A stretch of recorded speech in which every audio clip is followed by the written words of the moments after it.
Di suatu tempat di pinggiran kerajaan Kairo, tepatnya di suatu hutan, terlihat Isabel sedang berdoa kepada dewa yang ia anut, dan di waktu tersebut, salah satu ksatrianya pun menghampiri dan berkata kepada Isabel, "Bukankah mereka seharusnya kembali ke wilayah Arkadi? Karena, setelah Kekaisaran Kronos menyatakan gencatan senjata, mereka sudah tidak mempunyai alasan lagi untuk tetap tinggal di benua Salamander." Dan diketahui, ksatrianya bernama Leo, yang berjabat sebagai Kapten Royal Knight dari Kerajaan Luna. Di sisi Isabel, dia yang mendapat pertanyaan tersebut pun berkata kalau dia tidak bisa melakukan hal itu, karena, setelah mengetahui kalau Alexander telah melancarkan serangan ke wilayah Kerajaan Odelia dengan menggunakan spell Magic Circle ke-9, yang dikatakan kekuatan tersebut adalah kekuatan yang melebihi batasan manusia di benua Salamander. Isabel beranggapan kalau batasan dari kekuatan Alexander sudah diangkat, dan karena hal tersebut, Isabel meyakini kalau Alexander akan menerjunkan benua ke dalam perang tanpa keraguan. Dengan seiring kekuatan Alexander berkembang terus-menerus, Isabel pun bertekad kalau dia juga harus berkembang dan menjadi kuat dari apa yang sudah ia capai. Namun terlepas dari itu, Isabel juga berkata kalau dia harus menghentikan kedatangan makhluk yang memberikan kekuatan kepada Alexander. Dan karena hal itu adalah takdirnya, tidak peduli sekuat dan semengerikannya tantangan yang akan datang di kemudian hari, Isabel bertekad kalau dia akan menghadapi semua itu. Dan di sisi Leo, dia yang mendengar hal tersebut pun berkata kepada Isabel, sebagai kapten dari Royal Knight Kerajaan Luna, Leo berjanji dan akan selalu di sisi Isabel sampai akhir. Dan Isabel, sambil tersenyum dia mengucapkan terima kasih.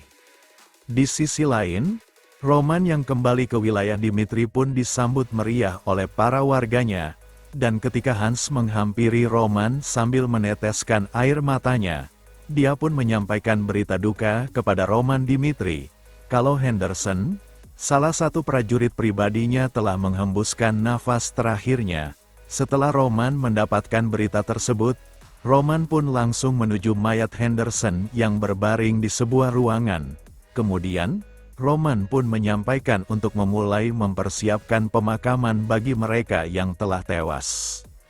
Setelah beberapa waktu berlalu dan persiapannya sudah selesai, mereka pun dikumpulkan di sebuah tempat dan mengkremasi mereka semua dengan dihadiri oleh para teman, kerabat, keluarga serta istri dan anak-anak mereka dengan tangis yang tak bisa dibendung karena kehilangan orang yang mereka cintai. Dan di sisi Roman, sambil melihat jasad Henderson yang terbakar oleh api, dia pun teringat dengan Matt Damon bawahannya di kehidupannya yang lalu. Dan pada saat itu, ketika Baek Jong Hyuk berkata kalau penaklukan Murim sudah di depan mereka dan mereka sudah lama bersama-sama untuk mencapai tujuan mereka, Baek Jong Hyuk pun lalu bertanya kepada Matt Damon, apakah dirinya sungguh bahagia menjalani kehidupan demi orang lain, dan Matt Damon pun berkata, kenapa Baek Jong Hyuk menganggap dirinya orang lain bagi dirinya itu? Karena, dari saat tuannya tersebut menjulurkan tangan kepadanya, tuannya tersebut sudah menjadi segalanya bagi kehidupan dan mimpinya itu. Namun Baek Jong Hyuk menganggap ucapannya itu seperti omong kosong. Namun, dengan kepercayaan dirinya itu, Matt Damon berkata kalau dia akan bertahan sampai akhir dan akan menyaksikan mimpinya, yaitu melihat tuannya menjadi pendekar terhebat di dunia Murim tersebut. Namun, nyatanya ketika Baek Jong Hyuk sudah bisa menyatukan Murim itu, Matt Damon tidak lagi ada di sisinya. Setelah beberapa waktu berlalu dan pemakaman dengan metode kremasi sudah selesai, Roman yang masih berdiri di tempat tersebut sambil melihat ke arah tempat mayat yang dikremasi dengan ditemani oleh hujan yang mengguyurnya. Chris yang melihat itu pun lalu menghampiri dan bertanya kepada tuannya itu, bukankah sudah waktunya tuannya untuk kembali? Karena, dengan perjalanan terus-menerus yang dilakukan oleh Roman, Chris yang mengkhawatirkan keadaannya pun berkata, kalau tuannya tersebut pasti membutuhkan istirahat. Dan di sisi Roman, dia yang memanggil Chris pun berkata kepadanya, Apakah Chris ingat saat dirinya berkata agar Chris bertindak sebagai komandan ketika dirinya tidak ada? Dan setelah Chris berkata kalau dia mengingatnya, Roman pun berkata kembali, kalau satu kata saja dari seorang komandan, itu bisa menentukan hidup dan matinya seseorang, dan jika seorang komandan tersebut menunjukkan kemanusiaan yang terlalu banyak, mereka akan jadi terlalu dekat. Namun jika komandan tersebut memperlakukan pasukannya sebagai alat, maka hal tersebut akan mengakibatkan kehilangan kepercayaan pasukannya, dan kemudian, Roman pun memberikan wejangan kepada Chris. Jika dirinya mau hidup sebagai komandan ke depannya, Roman menyuruh Chris untuk mengingat perkataan yang akan ia ucapkan. Kalau Chris, ketika ia menjadi komandan suatu hari nanti, dirinya harus menunjukkan bahwa dirinya tidak menganggap enteng kematian bawahannya, sekaligus harus memberikan kompensasi yang jelas bagi kerugian mereka. Dan setelah mengatakan hal itu, Roman pun meminta Chris untuk memanggil para komando tertinggi Dimitri, untuk memulai pembahasan cara mengkompensasi korban jiwa dalam peperangan.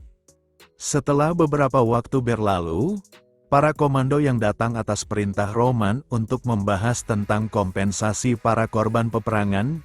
Di dalam pertemuan tersebut, ketika Roman menginginkan untuk memberi kompensasi sebesar 1 juta gold, Viscount Conrad pun mempertanyakan hal tersebut, karena dia dan para komando yang lain juga yang sudah mempertimbangkan kompensasi kepada para korban peperangan. Jika memberikan 1 juta gold yang seperti diinginkan oleh Roman itu benar-benar terlalu berlebihan, karena mengaca kepada kerajaan Redford, yang mempunyai hutang di sekitaran 100.000 gold, hal tersebut hampir membuat tumbang bagi kerajaan tersebut, dan dengan mengaca dari peristiwa tersebut, Viscount Conrad pun mengusulkan kepada Roman, bagaimana jika mereka memberikan 500 gold saja seperti yang diberikan oleh Kekaisaran Kronos.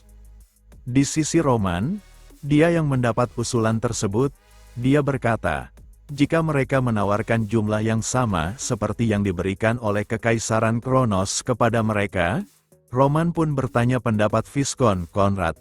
Kalau sebagai penduduk, menurutnya bagaimana para penduduk menilai hal tersebut, dan Viscount Conrad pun berkata, kalau mungkin para penduduk akan sangat-sangat berterima kasih. Kemudian, Roman berkata kembali, kalau dia yang berniat untuk memberikan warga kepercayaan tak tergoyahkan bagi mereka yang mengorbankan segenap dan jiwa mereka kepada Dimitri. Roman berkata kalau mereka akan selalu dibalas dengan hadiah yang seimbang.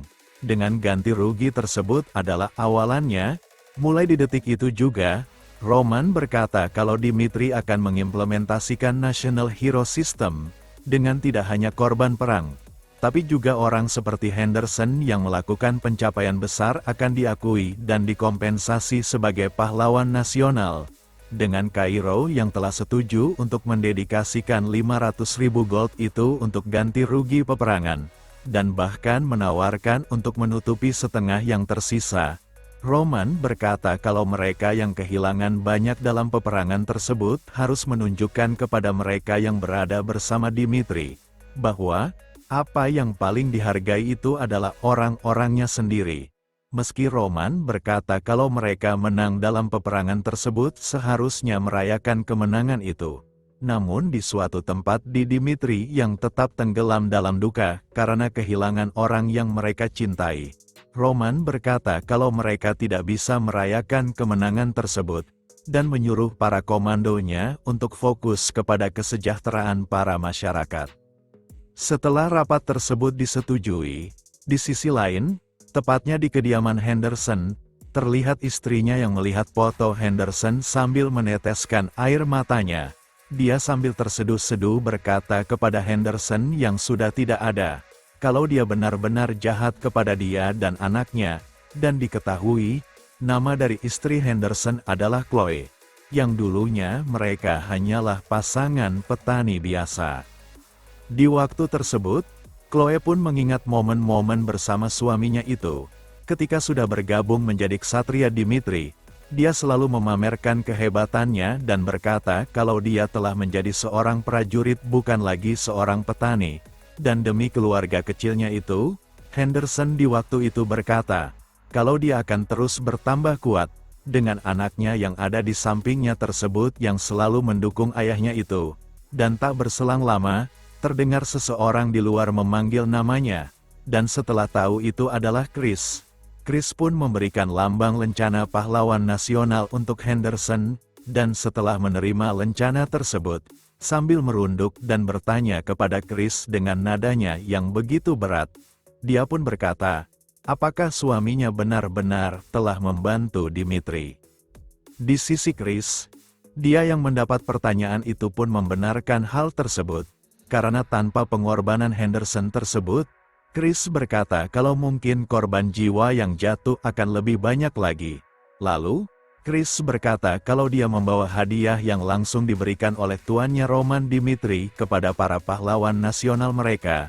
Dan setelah membuka hadiah tersebut yang disimpan dalam sebuah peti, dengan emas-emas yang banyak berada di peti tersebut, Chloe pun berkata kepada Chris kalau dia sepertinya salah memberikan peti hadiah itu. Dengan ratusan gold yang ada di peti tersebut, Chloe berkata kalau itu tidak mungkin didapatkan oleh suaminya yang hanya prajurit biasa. Namun, Chris berkata kalau itu memang hadiah untuk seorang pahlawan nasional kerajaan Dimitri. Karena seperti apa yang dikatakan tuannya Roman Dimitri, Chris berkata kalau Henderson pantas menerima hadiah tersebut, serta meminta Chloe hidup dengan penuh kebanggaan atas suaminya tersebut, dan tak lupa untuk hidup dengan bahagia. Sehingga, Chloe yang mendapat hadiah dan mendengar perkataan Chris pun terjatuh bersujud sambil menangis. Karena, apa yang dilakukan, dan pengorbanan suaminya tersebut benar-benar diakui. Next, kita lanjut di part selanjutnya. Terima kasih.